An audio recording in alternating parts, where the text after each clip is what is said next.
Don't be a jerk. Dab or tap out. Nets or cones. These are all bona fide considerations for any urban bike polo tournament. Former bike courier Matt Messenger invented the sport right here in Seattle while waiting for his next delivery. Now his creation is an international phenomenon, and he's happy to let others adopt and adapt the sport. It's this kind of collaborative innovation that is transforming paved public spaces into places where they play hockey on two wheels. That's why Matt Messenger joins our exclusive list of the innovators. I'm Hanson Hossein. Welcome to Four Peaks.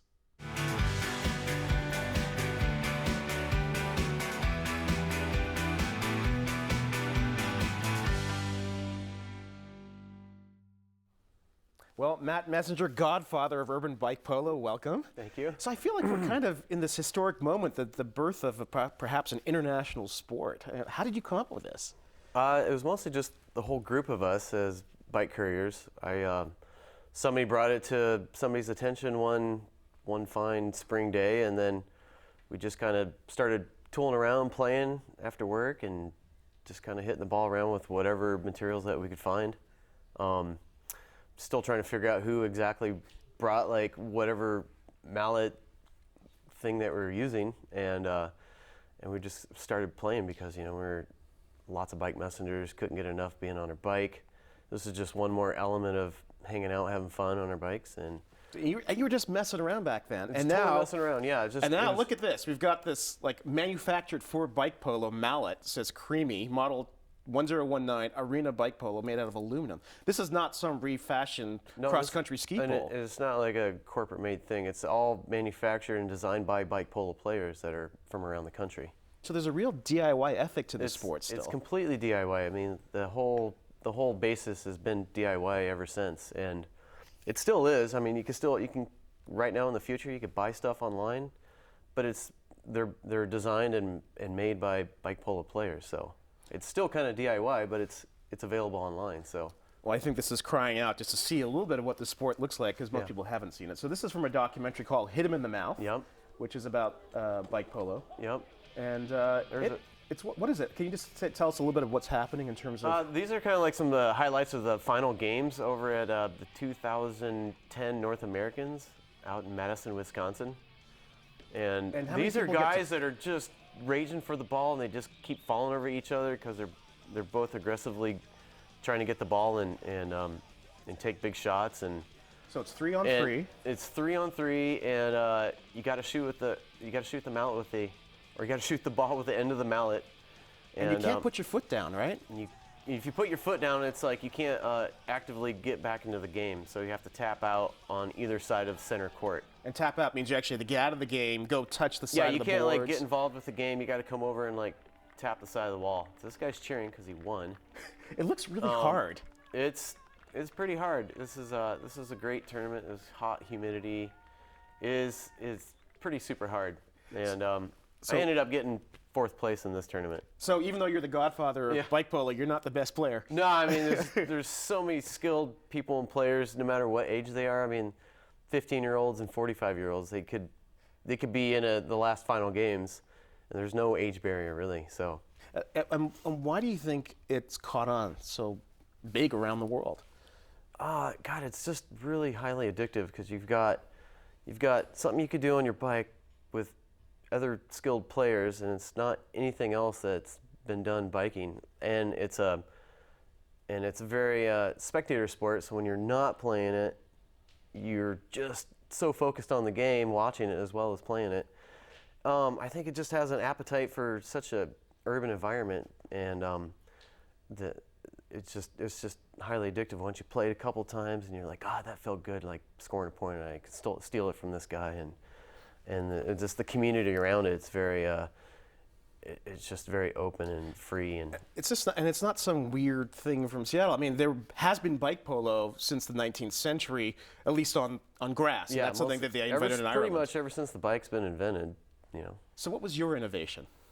Well, I kind of didn't let the after work polo that we were doing. I didn't let it die. I felt like it could keep going. Like it's going to become something maybe someday, and I felt like I should keep my friends interested just because I love it.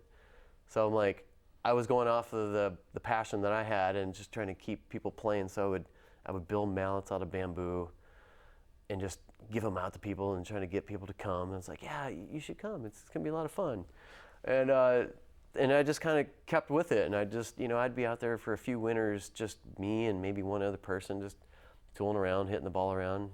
And then springtime would come up and more people would come out. So I was just going off of my feeling, my passion, and my love for kind of like being able to be on my bike and do something else besides just racing cross country or racing road bikes. And I imagine this is kind of like what football or even hockey or basketball might have been in the 19th century, where they set some rules up to get the game going, but it quickly evolved as other teams and people got involved, and obviously television corrupted the whole thing and just set those things in stone. But for now, this thing is very much fluid. I mean, you're not really controlling where it goes in terms of the standardization. There's nobody really controlling. There's like we have like a couple set organizations. They're kind of like trying to, set some standards and some rules for tournaments and competitions, which has been going pretty well, tweaking here and there, but like it's not something like set in stone, like super official. So it's still in development mode, and there's like 10,000 players around the world growing.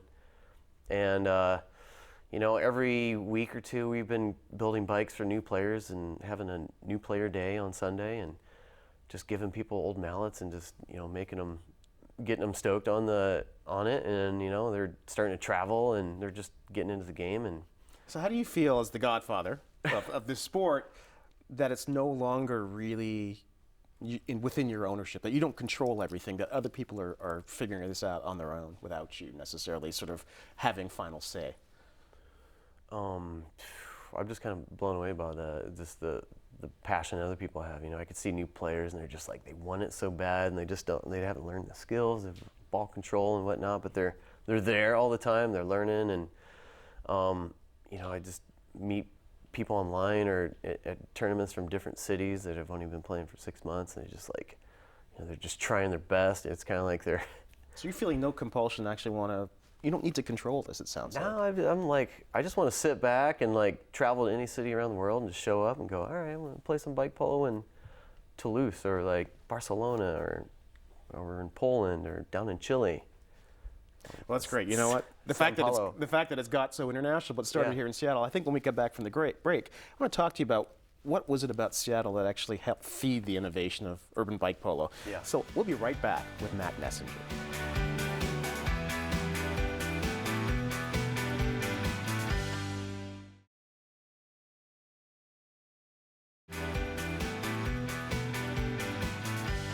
We're back with Matt Messenger, the godfather of bike polo. And come clean, Matt Messenger, bike courier. Is that really your real name? It's totally fate. Yeah, I've been asked many times if I just made it up or whatnot. And did you? I did not. No, So was it destiny that you became a bike courier? I guess I'm gonna go with destiny. Yeah. But there's some kind of history in your family of the messengers, right? My aunt did a genealogy research and whatnot, and it goes back to, like Holland, Europe, where ancestors were messengers for king royalty. Wow. Yeah, in the short of it. So. And so when you came, you came to Seattle in the '90s and you became a bike courier. I mean, Seattle's really famous for its bike culture. Yeah. Was that just something? Was this a natural fit for you to sort of say, "This is what I'm going to do"? I just moved back from Indiana for a short stay there, and I got back here and I'm like, I want to be a bike messenger, because I used to work in a law firm, and I used to be in the admin department. I would meet some couriers and whatnot, and I was like, God, that looks pretty fun. So I got back, I bought a bike, went out that day, and then got a job. And back then, I don't think you necessarily had the infrastructure to support the kind of things that you wanted to do with the bike polo that you helped pioneer, right? In terms of, the equipment was certainly something you were improvising. The playing fields didn't really exist. Everything was improvised. Like, we would just play in a parking lot, and security would come around, the cops would come around. We'd always get kicked out of like numerous places that would be perfect for polo. So we just kept jogging around for. What's perfect for polo? What's perfect for polo is like a not a full size like hockey rink with cement, of course, a little bit of like traction, so you can still ride in the rain. So like a tennis court. Oh, I imagine surface. the tennis players of Seattle loved you guys on your bikes scuffing up their courts. They kind of, oh, we have legitimate multi-use courts now that we've fought for. So So the city of Seattle's actually supported you yeah, doing the city this. parks. They gave us 2 multi-use courts for bike polo and like futsal and dodgeball and other activities that could be used in the same court. So we share a court with several other groups and activities. I mean, what does the growing popularity of the sport tell you about it, or what people are looking to do now? Well, with the budget crisis everywhere, it's not like they're going, oh, tens of thousands of people are starting to play. We're going to build you these new awesome courts. That is not going to happen. But what you can do is take an old place that's not getting much use and try to retrofit it and do your own fundraising and kind of just use it and build it up the best you can and just go with it. The fact that there are both women and men who play this, I mean, it strikes me that this is not necessarily something that has to be segregated, because it's not about brute strength. It's about staying on your bike, and it's about strategy. So how much of this is a co-ed sport? There's a lot of co-ed tournaments all the time around the world, and then there's specific women's tournaments, and there's not specific men's tournaments. There's just a specific women's tournament called Ladies Army. It just happened a couple weeks ago in Vancouver. How many countries are represented? There was Sydney, or there was Australia, Japan, Europe. Lots of people in Europe, though. Like, I don't know, there at least maybe a dozen. Yeah.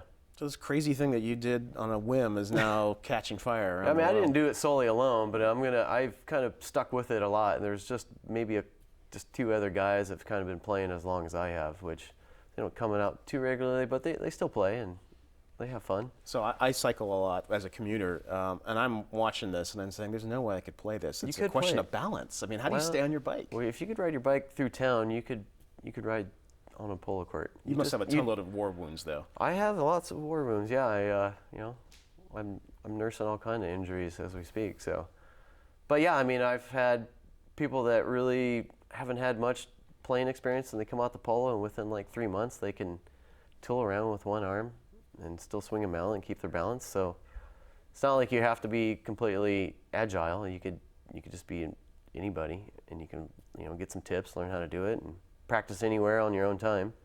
And you come out and just play some throw and pickup. Well, the fact that it is so accessible, and obviously not much financial investment is required. I think we want to get back to that when we come back from the break. Talk about, where can this sport go in terms of what your aspirations are for it. So we'll be right back with Matt Messenger on Urban Bike Polo.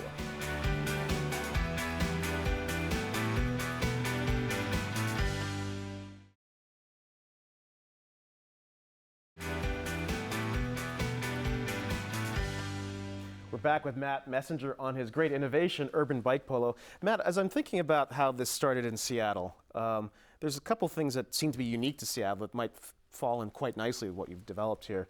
One is the weather, and 2 is sort of our very collaborative spirit. Talk about, can you play this under any conditions? Yeah, you can play it in any conditions. I'm kind of locked into a bunch of polo clubs around the world, and I'll during the winter, I'll see like clubs like shoveling a whole court just to play for a few hours, of snow, which is pretty fun, but we're pretty lucky here. Like the rain's kind of, it's hard at sometimes, but mostly it's a drizzle. So people still come out in the rain pants, put a fender on, and like still tool around and play. Is it slippery? Is it more dangerous?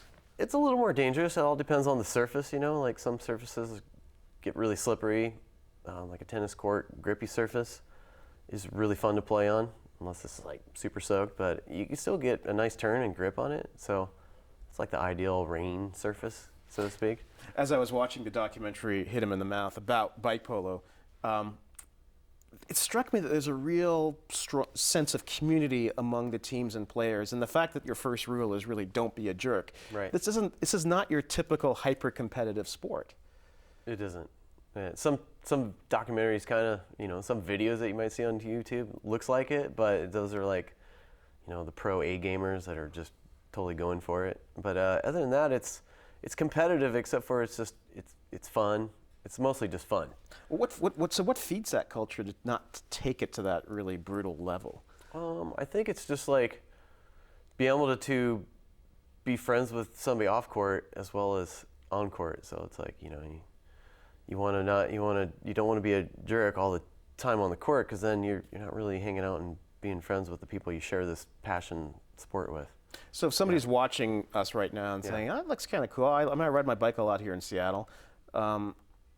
Should they feel that this is something they can do and that they would be invited in, or has it gotten fairly cliquey or clubby because that culture has become so omnipresent? Right. Well, if you were to show up, it kind of feels like it's a little cliquey, but it's like because people hang out all the time, and you know. But we're very open to new players and people to come check it out and have fun and play. So it's very open and inviting. We like to have like Christmas parties as a club and invite anybody that wants to jump in. And in fact, there's a couple new clubs around in the area, like Everett and Tacoma, and we're just like feeding them with information, like helping them out with equipment and whatnot. So how do you feel at the end of a game? Yeah. How do you feel? I feel awesome. I feel like I just hiked a mountain. It's exhausting, I imagine. Not really. It's only a couple minutes.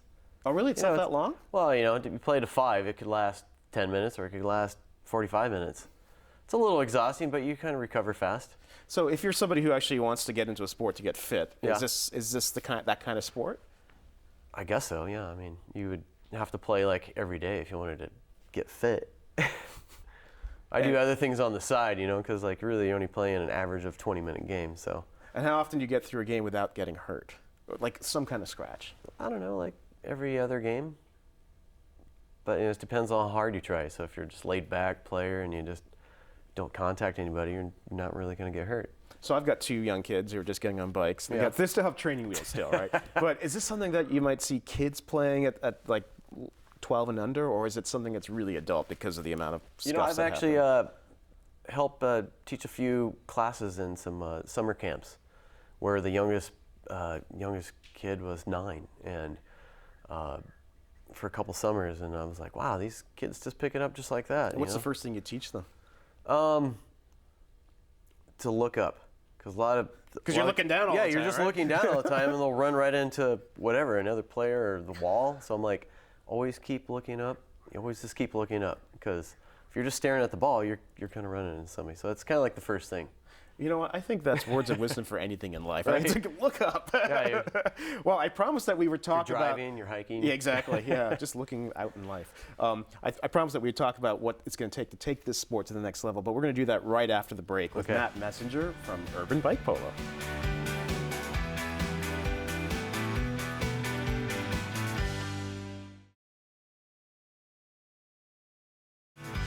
Four Peaks is made possible by generous support from the Museum of History and Industry and from Weber Shandwick. We're back with Matt Messenger from Seattle Bike Polo. Matt, this sport, when it was played on grass, was actually a demonstration sport at the London Olympics at the turn of the 20th century. It seems like it's the kind of thing, if you got figure skating and field hockey, why can't this be an Olympic sport? That's a good question. I think it's probably, it needs to be more legitimate and like standardized, like the rules and stuff, so like any country that needs to get into it, they can play by these rules. So once that kind of gets set in stone, it might be used again in the Olympics, or possibly as another demonstration. What does it take to do that? Because it really does feel like this. It's still at that sort of amateur community. Yeah. We're going to figure this out together phase, but at some point it has to be standardized before people start to take it seriously. Yeah. So what are you going to do to make that happen? Well, that's a good question. There's a group called North American Hardcourt, which is a North American collective group of some guys and members from different clubs around the country that are writing out rules and, you know, like standard stuff. But I think one of the hold-ups are the court. So there's not a court everywhere around the world that's exactly the same. So there's that issue. And I imagine, I mean, right now, when looking at this, that you can pretty much use any bike you like, right? Yeah. Would there be a point where if you do want to make this, say, a demonstration sport in the Olympics, that you actually have to standardize even the bikes? I mean, what kind of bike do you use? I have a bike that's built by a bike polo player, Alejandro, from Barcelona. And it was built actually down in Peru, called Merino Bikes, and shipped to my door. Wow. And just chromoly frame. It's just kind of beefy like a BMX bike. So you want a strong bike to play this yeah, sport, kind of right? strong bike because you're bouncing up and down You're gonna sometimes, wreck. right? You're gonna get run into. It's gonna it's gonna get dropped a lot. So why shouldn't I just go to Walmart and buy a $100 bike? No, you shouldn't do that. So. Why not? Because it probably won't last very long. So what would be your dream? We don't have much time left, Right. but if you had to say 10 years from now, where should hardcourt bike polo be? God, I would love it to be like as big as Little League for the youth, just to kind of get bike polo in the door for young adults, and then travel around the world setting up professional hardcourt bike polo courts for regional tournaments and stuff like that, and have just big world competitions that are just like there every year, and just like more and more people attend, more spectators. Sounds like skateboarding to me, like Yeah. Tony Hawk, what he's been able to do with the sponsorships. Yeah, and- I've kind of like referred myself as the Tony Hawk of bike polo, except for without all the funding. So I have big dreams and aspects of it, and I wanted to get big and just reach out to lots of suburban and urban environments, which it is. It's very slow right now, but if I had some more funding and whatnot, you could take it around and do big tours and get kids involved and offer it to them, just like, hey, this is something you could do in your neighborhood, in your local city, or your local anywhere. Well, it sounds to me like the ultimate innovation here when this becomes a full-time job for you. Right. So Matt Messenger, godfather of Urban Bike Polo, hardcourt bike polo, thanks for joining us. And we invite you all to extend your reach by connecting with us at fourpeaks.org. I'm Hanson Jose.